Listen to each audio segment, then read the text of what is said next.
syukur dan puji kita panjatkan kehadirat Allah Subhanahu wa taala karena kita masih diberikan kesempatan dan kesehatan untuk pelajaran pada siang hari ini. Mudah-mudahan bacaan kita ini bisa bermanfaat dan selalu menjadi pedoman dalam hidup dan kehidupan kita setiap hari. Karena ini termasuk dalam rumusan kehidupan kita adalah bersih dan sehat. Yang juga kepada setiap manusia, apalagi orang Islam, harus selalu bersih dan sehat. Kenapa? Rumusannya itu, tapi sebelumnya kita masuk pelajaran kita, saya dulu ya. Atau ya dulunya ada mutampil satu orang untuk membacakan doa sebelum belajar.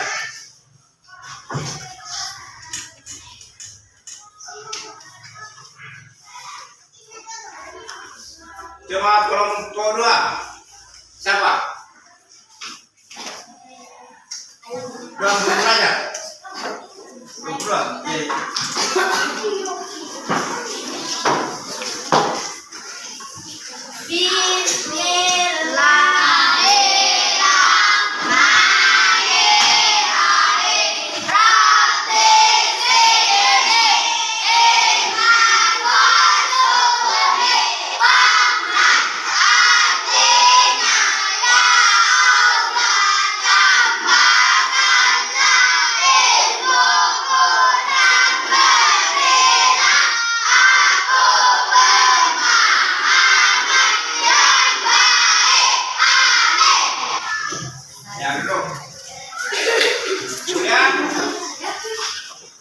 Dulu ya. Ya, Pak.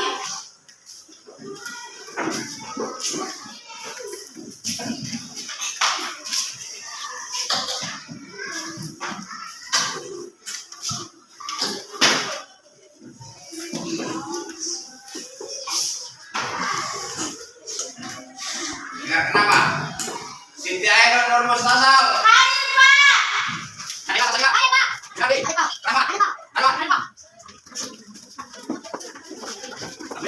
Masuk dalam pelajaran yaitu tentang bersuci. Karena kita tahu bersama bahwasanya bersih itu sehat. Kenapa? Selalu bergandengan antara bersih dan sehat.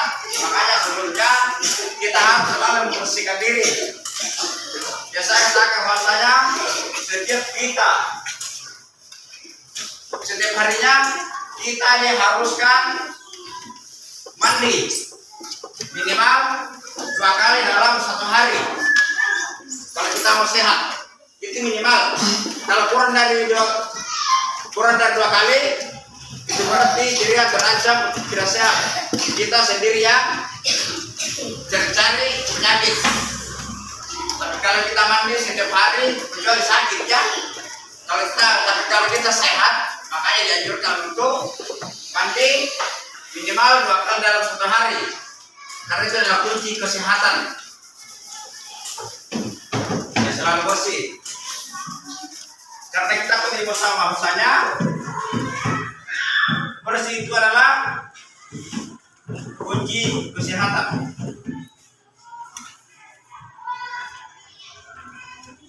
Harus kita laksanakan di setiap harinya itu.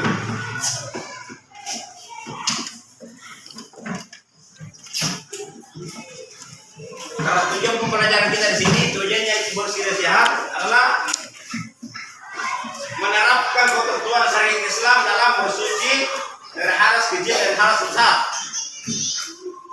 Itulah makanya di awal ya harus kita bersih-bersih dulu. Misalnya kita sebagai anak sekolah di setiap hari, di pagi hari harus kita mandi dulu. Setelah itu jangan lupa gosok gigi. Karena itu adalah kunci kesehatan juga, itu diharuskan juga untuk selalu gosok gigi. Kemudian pakaian, baik baju, celana, sepatu harus kita yakin kalau sudah bersih baru kita pakai untuk datang ke sekolah. Sabtu di sekolah, makanya digigir di sini untuk ada kelompok dikelompokkan digigir untuk mulai hari ini sampai hari Sabtu ada tugas untuk selalu bersih-bersih di sekolah. Rajin-rajin menyapu. Bangku meja harus kita bersihkan. Ruangan harus kita rajin menyapu. Ruangan harus kita bersihkan. Apalagi termasuk di halaman sekolah. Selalu kita harus kita bersihkan setiap hari. Kita rajin menyapu. Kemudian, jadi semua itu aturan harus kita pahami, harus kita hafal doa-doa salat, doa-doa bersuci, tata cara bersuci harus kita kuasai. Ya, makanya kita dikasih contoh seperti ini tidak percuma dikasih begini. Makanya kita sebagai murid, sebagai siswa diharuskan untuk melihat buku ini, melihat gambar ini. Ini bukan percuma dikasih gambar begini, tapi ini contoh hati kita tiru. Nah di sini ini aturannya seperti di aturan bersuci ya. Pertama-tama bersuci ini. Kemudian ini telinga harus bersihkan. Ini bagian leher kita yang ada dan leher yang begini. Dan kita yang sudah bersihkan. Ini semua nih apa ya? Kaki, wajah kita harus kita dari kaki sampai rambut dianjurkan untuk selalu dibersihkan dalam setiap harinya. Makanya dikasih gambar begini untuk kita tiru ya.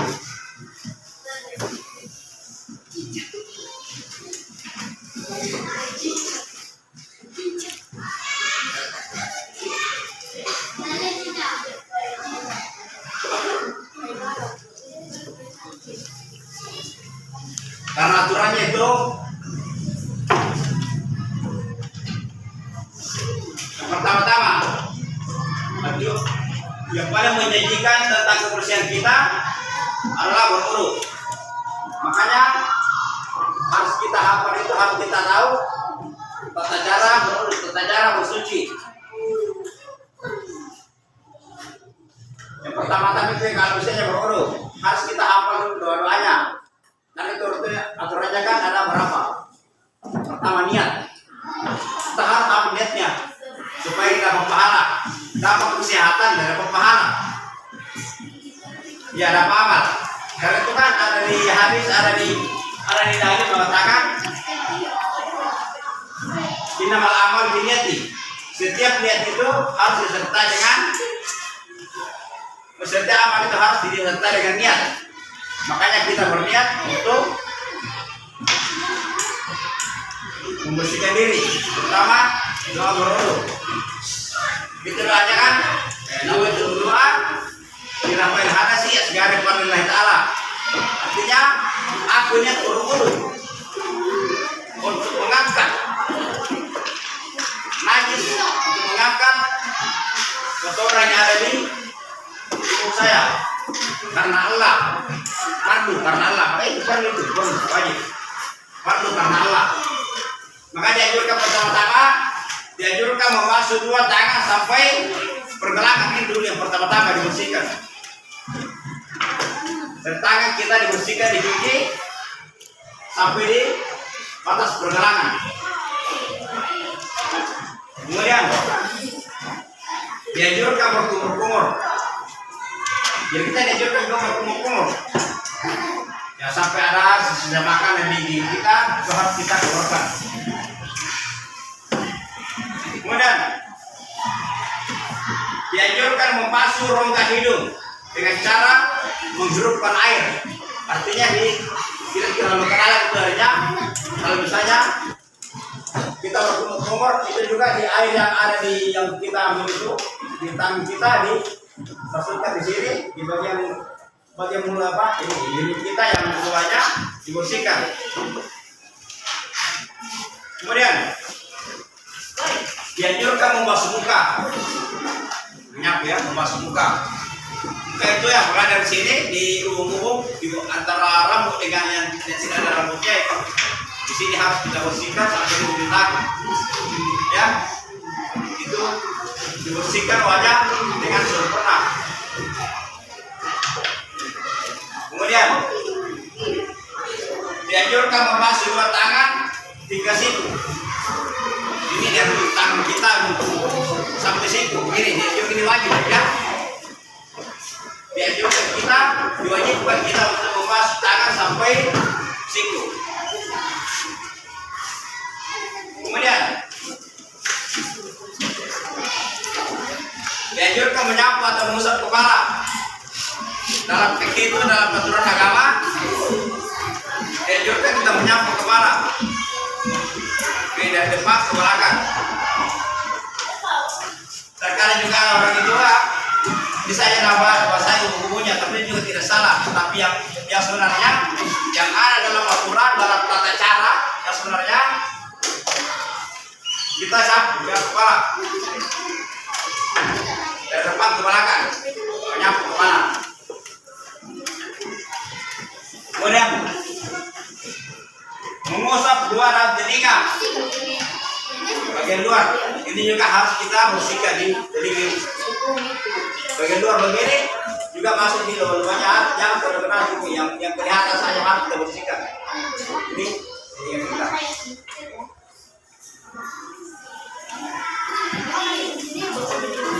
Kemudian dianjurkan membasuh dua kaki sama kedua mata kaki. Ini yang kaki kita dibersihkan. Sampai di atasnya mata kaki. Itu anjurannya. Dan terakhir adalah tertib. Itu tertib artinya didahulukan yang dahulu, dibelakangkan yang belakang. Contohnya tadi, yang pertama itu dianjurkan membasuh membersihkan tangan. Yang pertama dan terakhir membasuh tangan kaki sampai kedua mata kaki. Itulah yang dikatakan tertib. Didahulukan yang dahulu, dibelakangkan yang belakang. Itulah anjurannya. Nah, kemudian tadi sebelum kita laksanakan dulu ya, berniat dulu supaya kita dapat pahala. Ya, seperti itu aturannya. Kemudian misalnya cara membersihkan najis ringan. Caranya begini. Pertama-tama itu dihilangkan bendanya. Misalnya pakaian kita terkena kotoran, hilangkan bendanya, hilangkan baunya dan hilangkan rasanya. Jadi caranya menghilangkan bau, menghilangkan kotoran itu bersuci. Ini misalnya pakaian diseramkan ke bisa pakaian yang kotor ataukah sesuatu yang dibersihkan yang kotor itu kotorannya ditaruh begini baru disiramkan ke air yang menyiramkan itu air yang mendatangi kotoran supaya bisa bersih. Jangan kotoran yang mendatangi air. Dan terkadang juga ada orang yang caranya misalnya dia sediakan air di ember atau di baskom banyak, baru itu kotorannya pakaian kotor itu dicelupkan ke air yang ada di ember di baskom itu sangat caranya jadi bisa bersih. Dan caranya membersihkan, menghilangkan benda, menghilangkan rasanya dan baunya. Itu kotoran kita taruh baru kita sirami air seperti itu ya aturannya. Kalau kita mau membersihkan, mau yakin maksudnya sudah bersih seperti itu aturannya. Makanya harus kita puasa itu ya. Karena dulu itu ada nggak salahnya itu dibersih, kita tanya dulu ya. Kalau pada hakikatnya tidak bersih, kalau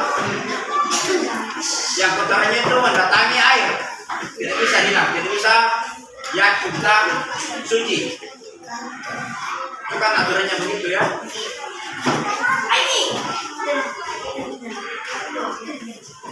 Karena tidak beda antara bersih dengan suci. Kalau bersih belum tentu suci. Kalau sudah suci berarti sudah bersih, sudah ya bersih. Contohnya pakaian kita, ya pakaian kita misalnya terkena dengan kasumba, terkena dengan tinta, terkena dengan cat, ya terkena dengan cat. Masih bisa dipakai beribadah. Yang penting sudah kita bersihkan, yang penting kita sudah cuci. Kalau tidak hilang dan tidak hilangnya itu cat, tinta atau kasumba, tidak ada masalah, karena itu tidak termasuk barang yang najis. Kalau misalnya kasumba, misalnya cat, tidak termasuk barang yang najis. Ya, masih bisa dipakai salah. Makanya bersih ya kan ya, bisa dikatakan matanya kotor, kotor dengan kasumba, kotor dengan tak kotor dengan cat. Tapi bersih dan najis karena itu tidak termasuk najis kalau cat. Makanya saya katakan tidak mesti bersih itu najis, tapi yang pasti kalau najis ya tidak mesti bersih itu suci. Tapi yang pasti kalau suci sudah pasti bersih. Ya.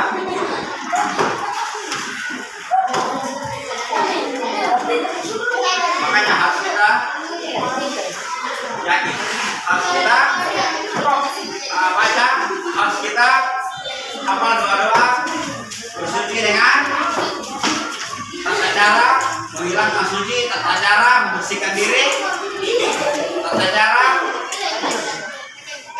menghilangkan kotoran yang ada di pakaian atau di tubuh kita. Ya seperti itu ya.